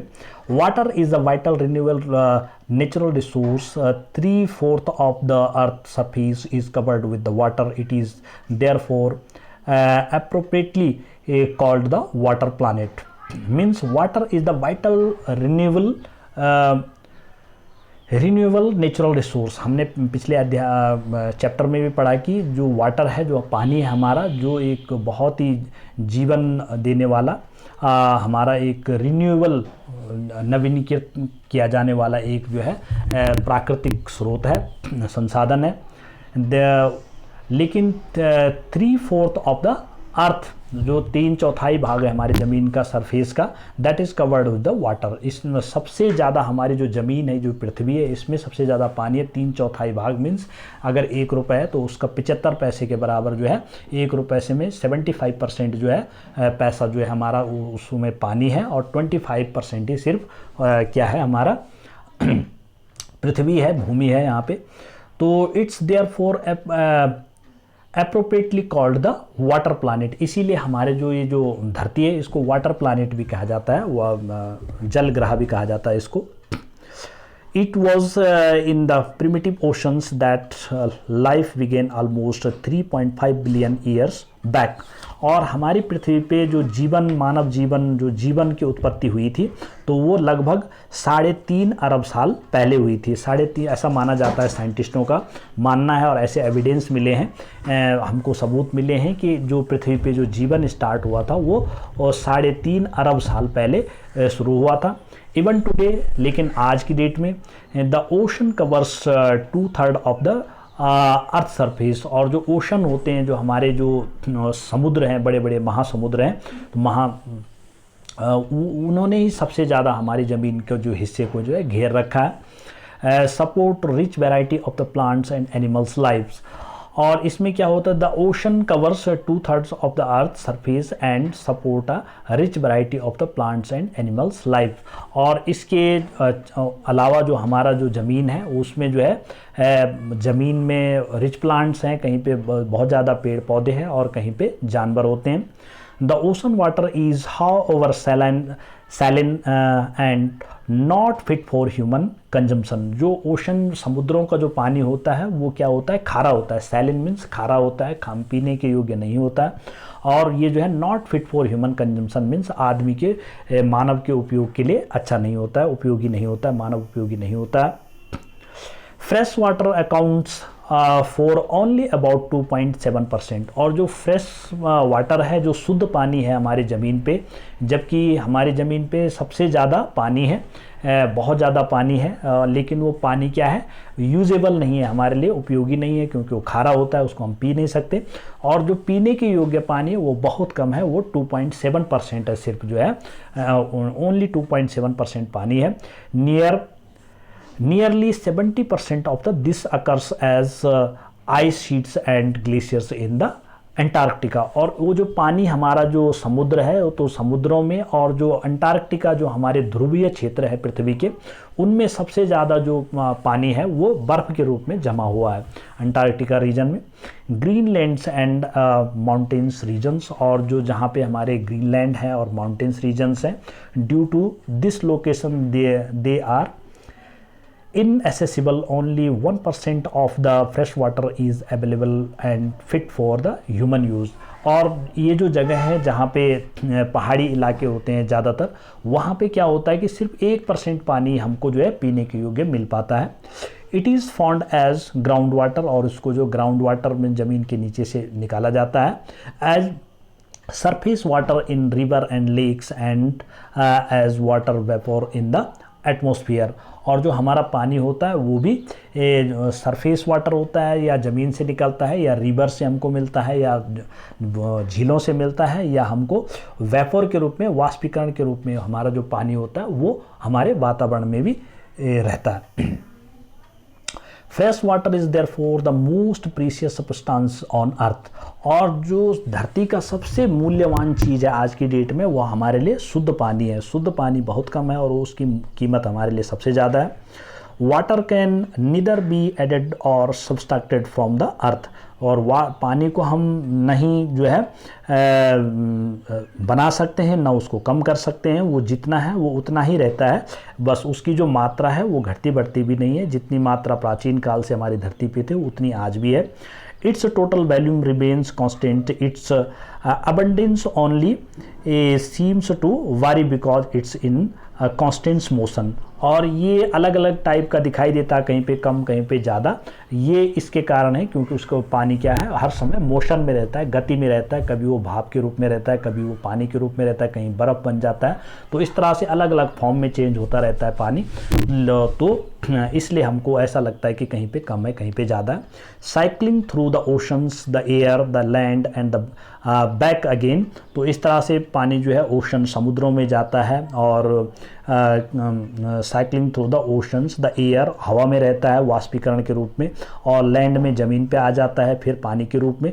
तो इस तरह से पानी के जो अलग अलग फॉर्म से अलग अलग रूप हैं इनमें चलता रहता है। Through the process of the evaporations, और वाष्पीकरण के प्रोसेस में पानी, precipitations and run off this as you already know is referred to as the water cycle. और इसी को वाटर साइकिल कहते हैं, पानी का चक्र कहते हैं, पानी का चक्र कहा जाता है। जो कि पानी जो है अलग अलग फॉर्म में, अलग अलग फॉर्म से जाता रहता है, इसको जो है पानी चक्र भी कहा जाता है।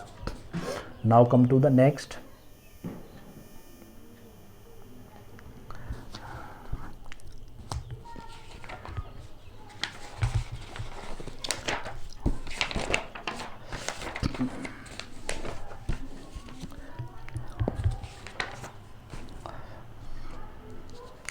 Humans use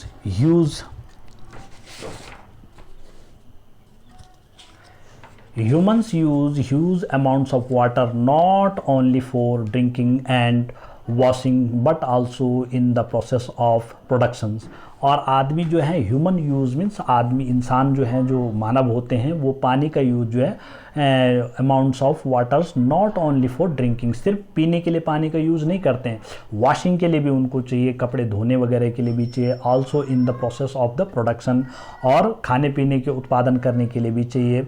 water for agriculture कृषि के लिए भी चाहिए, इंडस्ट्रीज़ लगाने के लिए भी चाहिए, एंड जनरेटिंग इलेक्ट्रिसिटी, बिजली बनाने के लिए भी हमको पानी की ज़रूरत होती है। विद्युत जो हमारी जो बनती है, जो बिजली बनती है वो भी उसकी होती है, जल विद्युत होती है, तो उसके लिए भी हमको पानी की ज़रूरत होती है। Through reservoirs of the dams are the other uses in increasing populations. और इस तरह से जो हमारे डैम बनते हैं उनमें भी हम पानी का उपयोग करते हैं, और इस तरह से हमारे जो इंक्रीजिंग पॉपुलेशन मीन्स बढ़ती हुई जनसंख्या है, उसमें क्या होता है, rising demands for food and cash crops. और हमारे जो डेली जो डिमांड्स, जो हमारी आवश्यकताएं हैं दिन पर दिन बढ़ती जा रही हैं। Increasing urbanization and rising standards, हमारे जो डेली का जो जीवन शैली है वो उसमें जो है हम ज़्यादा हमारी आवश्यकताएं बढ़ती जा रही हैं, पॉपुलेशन बढ़ती जा रही है। अर्बनाइजेशन मीन शहरीकरण बहुत ज़्यादा हो रहा है, हम गांव में नहीं रह पाते हैं, पेड़ पौधे लगाते नहीं, गांव में खेती करते नहीं हैं। तो इसका कारण क्या होता है कि are the major factors leadings to shortage in supply of the fresh water. इन सब चीज़ कारणों से जो है हमारी जो फ्रेश वाटर है, जो शुद्ध पानी है, उसकी सप्लाई में, उसकी पूर्ति में, आपूर्ति में कमी आ गई है। Water either due to the drying up of water sources in water pollution, और पानी में प्रदूषण करने के कारण भी हमारे जो वाटर सोर्सेज हैं उनमें कमी आ गई, वो सूख गए हैं। यहाँ पे एक चार्ट दे रखा है, it's a chart given here that how much water we are using in different activities. हम अलग अलग अपनी कार्यों में किस तरह से पानी यूज़ करते हैं। तो यहाँ पे है ड्रिंकिंग, पीने में हम सिर्फ 3% पानी यूज़ करते हैं, कुकिंग में 4, बाथिंग में लीटर्स में पानी दिया गया है कि पर डे हम कितना लीटर पानी, तो पानी हम 2 से 3 लीटर पानी एक दिन में पीते हैं। कुकिंग 4 लीटर पानी हम खाने में लगाते हैं। बाथिंग नहाने में 20 लीटर, फ्लशिंग 40 लीटर और 40 लीटर फ्लश करने में। एंड वॉशिंग क्लोथ्स, जो हम कपड़े धोते हैं उसके लिए भी हम यहाँ पे 40 लीटर्स पानी डेली यूज़ कर लेते हैं लगभग। तो वॉशिंग यूटेंसिल्स, बर्तन धोने के लिए भी 20 लीटर, गार्डनिंग में भी 23 लीटर। तो टोटल हम जो एक आम आदमी होता है वो 150 लीटर पानी जो है कम से कम कंजम्पशन कर लेता है, यूज़ कर लेता है।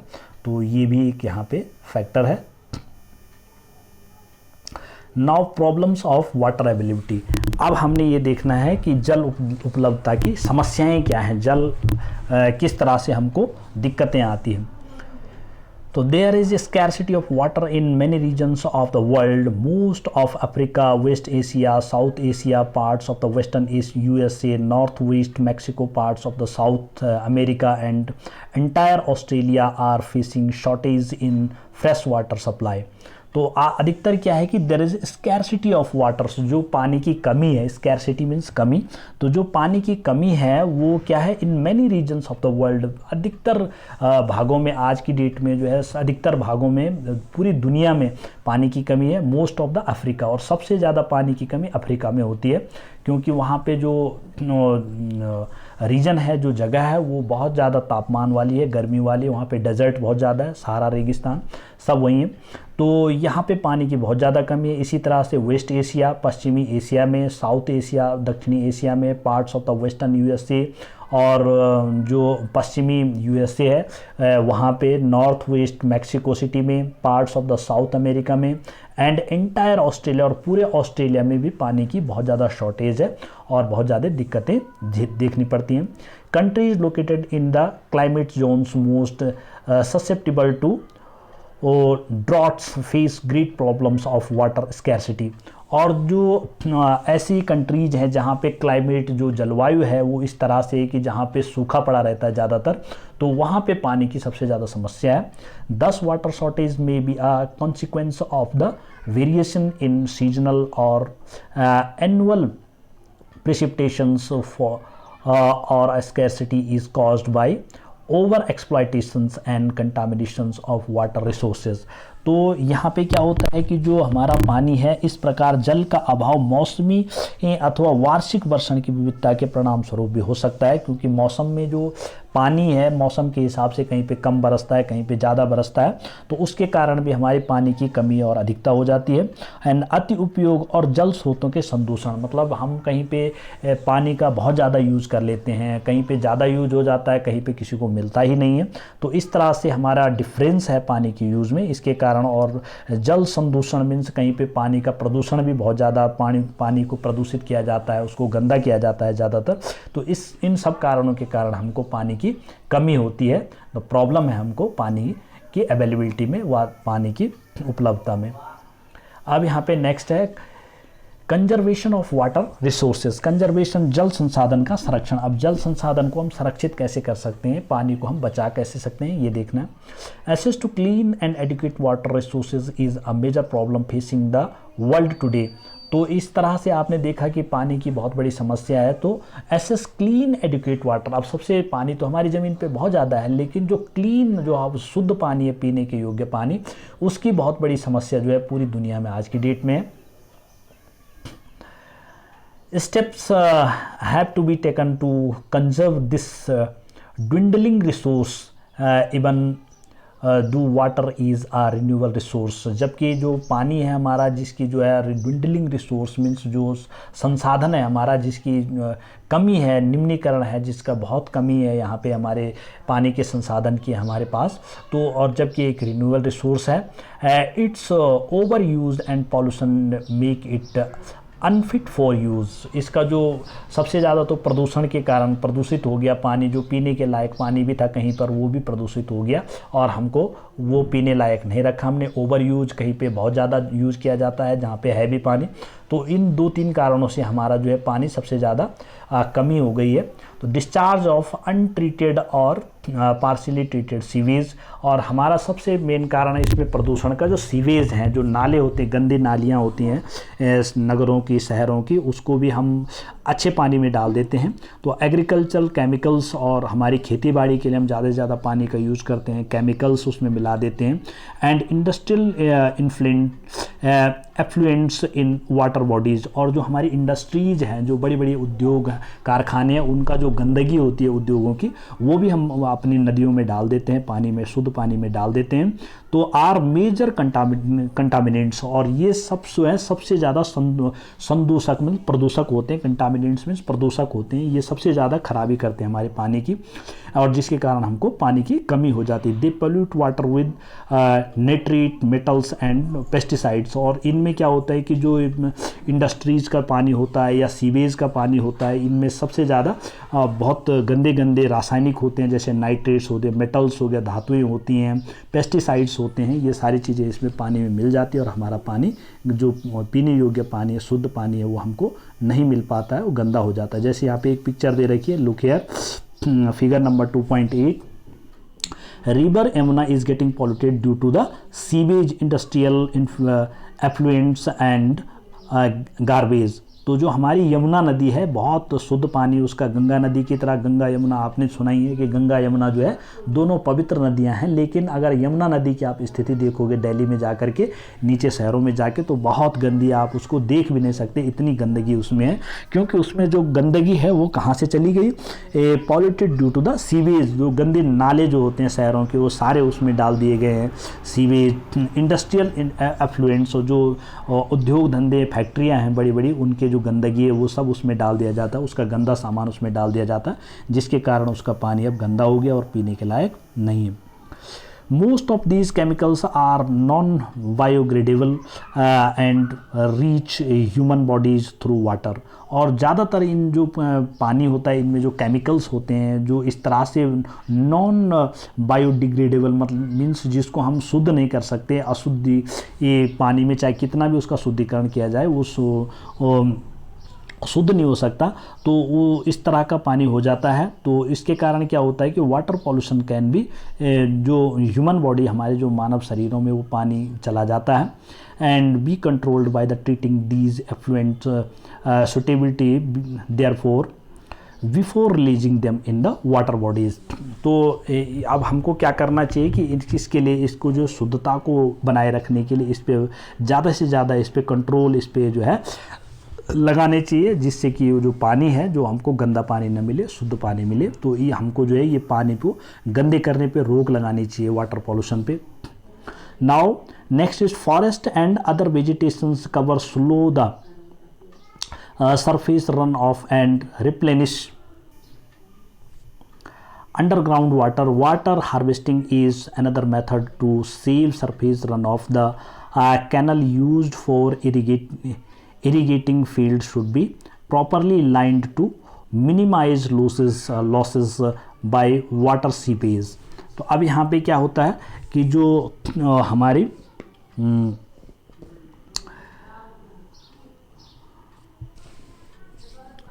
जल रिसाव है, उसमें forest and other vegetation cover slow the surface run of. तो फॉरेस्टेशन, दूसरा हम पानी के बचाव के लिए, पानी को सुरक्षित रखने के लिए हम फॉरेस्टेशन कर सकते हैं, मीन्स जंगलों को लगा सकते हैं, वेजिटेशन प्राकृतिक वनस्पतियाँ उगा सकते हैं, और सरफेस रन ऑफ जिससे कि हमारा रिप्लेनिश अंडरग्राउंड वाटर, जिससे हमारा जो उनके नीचे जो है पानी की जड़ों में भी पानी रहता है, उसका पानी का बचाव हो सके।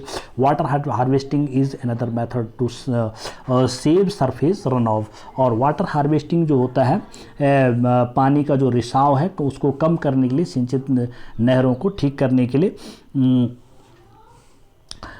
वन और अन्य वनस्पति आवरण धरातलीय प्रभाव को मंद करते हैं और भूमिगत जल को पुनः पूरित करते हैं।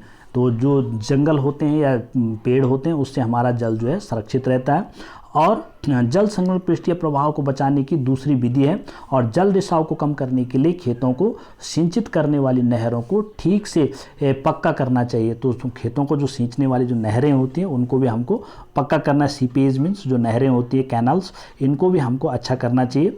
और उसके बाद sprinklers effectively irrigate the area bye checking water losses through seepage and evaporation in dry regions with high rates of evaporations. Drip or trickle irrigation is very useful. The valuable water resources can therefore be conserved by adopting these means of irrigation. It means यहाँ पे हमको क्या करना है, इस नहरों को ठीक पक्का करना चाहिए, और रिसाव और वाष्पीकरण के होने वाली जल क्षति को रोकने के लिए क्षेत्र की स्प्रिंकलर्स मीन्स सिंचाई, जो छिड़काव करके हमको जो है खेती ज़मीन को हमको सिंचित करना चाहिए, सिंचाई करना चाहिए, प्रभावी विधि अपनानी चाहिए। और वाष्पीकरण को की अधिकतर वाले शुष्क प्रदेशों में सिंचाई की ड्रिप अथवा टपकन विधि बहुत उपयोगी होती है। मतलब जहाँ पे ज़्यादा डेजर्ट होते हैं, डेजर्टी ज़मीन होती है, शुष्क ज़मीन होती है, सूखा होता है, वहाँ पे हमको जो है वाष्पीकरण के द्वारा ज़मीन में पानी का सिंचाई करना चाहिए, मतलब कम से कम जो है पानी वहाँ पे यूज हो पाए। तो सिंचाई की इन विधियों को अपनाकर बहुमूल्य जल संसाधन को सुरक्षित किया जा सकता है। Now next, natural vegetation and wild life. अब हम यहाँ पे देखेंगे प्राकृतिक वनस्पति और वन्य जीवन। प्राकृतिक वनस्पति और वन्य जीवन, this is the fourth one topics of this chapter. Some school children were visiting an exhibition on handicrafts. The articles in the exhibitions were collected from different parts of the countries. Mona picked up a bag and exclaimed. तो क्या है, सम school children में कुछ school के बच्चे जैसे आप लोग हैं, उन्होंने क्या किया, वर विजिटिंग एन एक्सिबिशन, वो एक प्रदर्शनी में गए, ऑन हैंडीक्राफ्ट्स, उन्होंने वहाँ पे हस्तकला जो होती है उसको, हस्तकला हाथ से बना करके कुछ चीज़ों को बनाना, उसको बोलते हैं हैंडीक्राफ्ट्स। तो हैंडीक्राफ्ट हस्तकला वहाँ पे कंपटीशन था, वहाँ उसमें गए। The articles in the exhibitions were collected from different parts of the country, और वहाँ पे पूरे देश से, अलग अलग देश से अलग अलग कॉलेजों के बच्चे आए हुए थे जो वहाँ पे हस्तकला में अपना प्रदर्शन कर रहे थे। तो मोना पिक्ड अप अ बैग, मोना ने भी अपना बैग उठाया। हमने पीछे अध्याय में पढ़ा था, एक चैप्टर में पढ़ा था मोना के बारे में। तो मोना ने अपना, एक स्टूडेंट है, उन्होंने अपना बैग उठाया और एक्सक्लेम्ड मीन्स उनको जो है बड़ा उत्सुकता से वो वहाँ पे गई। This is a beautiful hand bag, और उन्होंने देखा कि जो बैग था वो एक बहुत अच्छा बैग था। Yes it's made from jute, और उसने कहा कि ये जो है जूट का बना हुआ है, हाँ ये बहुत अच्छा बैग है। द टीचर सेड, टीचर ने कहा, ऐसा टीचर ने कहा। Do you see those baskets, और टीचर ने कहा कि क्या आप, तुमको ये जो बास्केट्स ये दिखाई देते हैं, लैम्प, शेड्स एंड चेयर्स, और ये लैम्प है, जो ये शेड्स हैं और ये जो चेयर्स हैं, ये सारी चीज़ें क्या हैं, those are made of the canes and bamboos, और ये सारी चीज़ें जो केन्स और बैम्बूज मीन्स बांस की बनाई हुई है। In the easterns and north easterns humid regions of India, और जो हमारा पूर्वी इलाका है ईस्टर्न्स और नॉर्थ ईस्टर्न्स में उत्तरी पूर्वी भारत है, उसमें ह्यूमिड रीजन्स ऑफ इंडिया मतलब जहाँ पे ज़्यादातर नमी रहती है, वर्षा होती रहती है, तो वहाँ पे क्या है, बैम्बू ग्रोज इन प्लेंटी, वहाँ पे सबसे ज़्यादा बांस उगता है, बांस की उगाया जाता है। तो Jessie was excited to see a silk scarf, और जेसी एक नाम की एक दूसरी स्टूडेंट थी जो कि उसने अपना सिल्क स्कार्फ मीन्स रेशम का बना हुआ स्कार्फ दुपट्टा दिखाया। सी दिस ब्यूटीफुल स्कार्फ, उसने कहा देखो ये भी एक बहुत सुंदर स्कार्फ है। The teacher explains that silk is obtained from the silk worm, और टीचर ने फिर एक्सप्लेन किया है कि सिल्क जो होता है, जो हमारा जो रेशम होता है वो सिल्क वॉर्म मीन्स रेशम के कीड़े से हमको प्राप्त होता है। That breed in mulberry trees, जो कि मलबरी ट्रीज मीन्स सहतूत के पेड़ में जो है जिनका जो है निर्माण किया जाता है उन कीड़ों का। तो the children understood that plants provide us with many different products, और इस तरह से बच्चों की समझ में आया कि जो प्लांट्स होते हैं, जैसे हमने देखा कि वो पानी वाटर कंजर्वेशन में भी काम आते हैं, हर चीज़ में काम आते हैं, मृदा संरक्षण में भी काम आते हैं, लैंड कंजर्वेशन में भी हमको काम आए थे। तो अब हमने देखा कि इसके अलावा भी जो हमारे पेड़ हैं वो हमारे लिए उपयोगी हैं, उनसे हमको और चीज़ें भी मिलती हैं that we use in our day to day life, जिसको कि हम अपनी डेली की ज़िंदगी में यूज़ करते हैं, दैनिक जीवन में यूज करते हैं। Natural vegetation and wild life exist only in the narrow zone of the contact between the lithosphere, और नेचुरल वेजिटेशन जो हमारी प्राकृतिक वनस्पतियां हैं एंड वाइल्ड लाइफ मीन्स जंगल का जो जीवन है, exist only in the narrow zone of the contact, तो इसका एक छोटा सा संकरा हुआ भाग है, क्योंकि पृथ्वी पे बहुत कम बचे हुए हैं जंगल वनस्पति, इसलिए इसका जो है बहुत छोटा भाग है पृथ्वी का। पृथ्वी पर लिथोस्फीयर मीन्स जो हमारी ज़मीन है, स्थलमंडल है, स्थलमंडल पे भूमंडल पे जो है बहुत कम रह गया है। हाइड्रोस्फीयर मीन्स जलमंडल में भी बहुत कम है, एंड एटमोस्फीयर और हमारे पर्यावरण में भी। ये क्या करते हैं कि दैट वी कॉल बायोस्फीयर, और ये तीनों मिलकर के हमारा बायोस्फीयर जीव मंडल बनाते हैं, तीनों जलमंडल, स्थलमंडल और वायुमंडल मिलकर के हमारा जो है जीव मंडल बनता है। In the biosphere living beings are inter related, और बायोस्फीयर में जो हमारा जीव मंडल है में है जो चीज़ें हैं, जो पेड़ पौधे हैं या आदमी हैं, एक दूसरे पे निर्भर होते हैं, आदमी पेड़ों पे, पेड़ आदमियों पे, तो इस तरह से इंटरडिपेंडेंट होते हैं, मिलसे एक दूसरे पे डिपेंडेंट होते हैं। Are each other for survival, एक दूसरे के जीवन के लिए। This life supporting system is known as the ecosystem, और ये जो एक दूसरे पे डिपेंड रहने का जो सिस्टम होता है दैट इज कॉल्ड इकोसिस्टम, इसको पारितंत्र कहा जाता है। Vegetation and wild life are valuable resources, तो इस तरह से जो हमारी प्राकृतिक वनस्पतियाँ और वन्य जीवन है, जो हमारा जंगल का जो जीवन है, वो हमारे लिए बहुत ही बड़ा एक रिसोर्स है, बहुत बड़ा संसाधन हमारे जीवन के लिए। Plants provide us with timbers, जिसमें प्लांट्स जो हमको टिम्बर्स मीन्स लकड़ियाँ भी मिलती है हमको जलाने के लिए। गिव शेल्टर्स, हमको शरण भी मिलती है, हमको घर बनाने में भी काम आती है, हमको उनमें शरण भी मिलती है। टू एनिमल्स, जानवरों के लिए भी शरण मिलती है। प्रोड्यूस ऑक्सीजन, उनसे हमको सबसे बड़ी चीज़ ऑक्सीजन प्राप्त होती है। वी ब्रीथ, जो हम सांस, जिससे हम सांस लेते हैं। प्रोटेक्ट सॉइल सो, और ये हमारे सॉइल मिट्टी की भी रक्षा करती है, जो हमारी ये प्राकृतिक वनस्पतियाँ होती हैं। एजेंशियल फॉर ग्रोइंग क्रॉप्स, और ये हमारे जो अच्छी खेती के लिए भी ज़रूरी होती हैं। एक्ट्स एंड शेल्टर बेल्ट्स, और इस तरह से हम एक शेल्टर बेल्ट्स भी इनसे बना सकते हैं खेतों के बचाव के लिए। Help in storage of underground water, इससे हम इन पेड़ों की सहायता से हमारा जो अंडरग्राउंड पेड़ों ज़मीन के नीचे जो पानी है वो भी सुरक्षित रहता है। गिव अस फ्रूट्स, इनसे हमको फ्रूट्स मिलते हैं, नट्स मिलते हैं, लेटेक्स मिलते हैं। एंड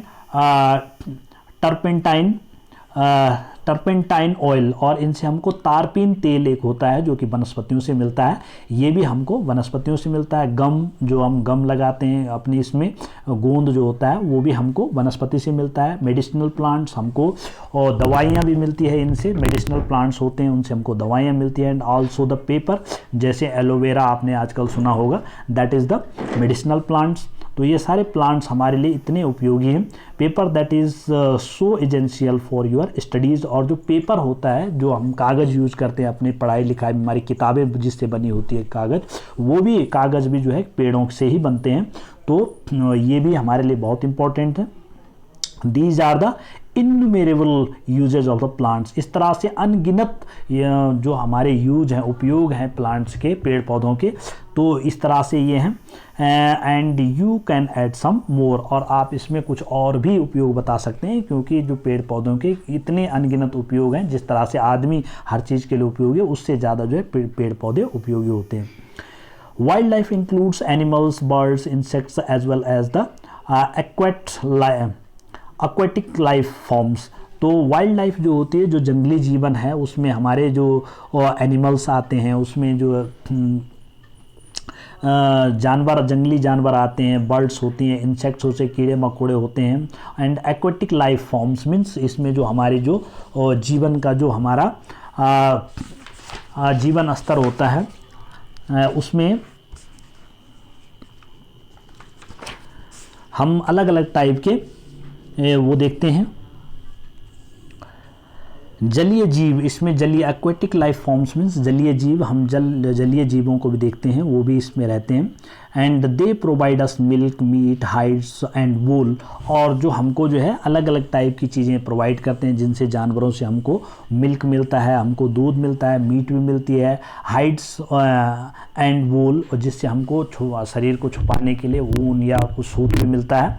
इंसेक्ट्स लाइक बीज प्रोवाइड अस हनी, और जो इंसेक्ट्स होते हैं, कीड़े मकोड़े जैसे बीज हैं, जो मधुमक्खियाँ हैं, उनसे हमको हनी प्राप्त होता है।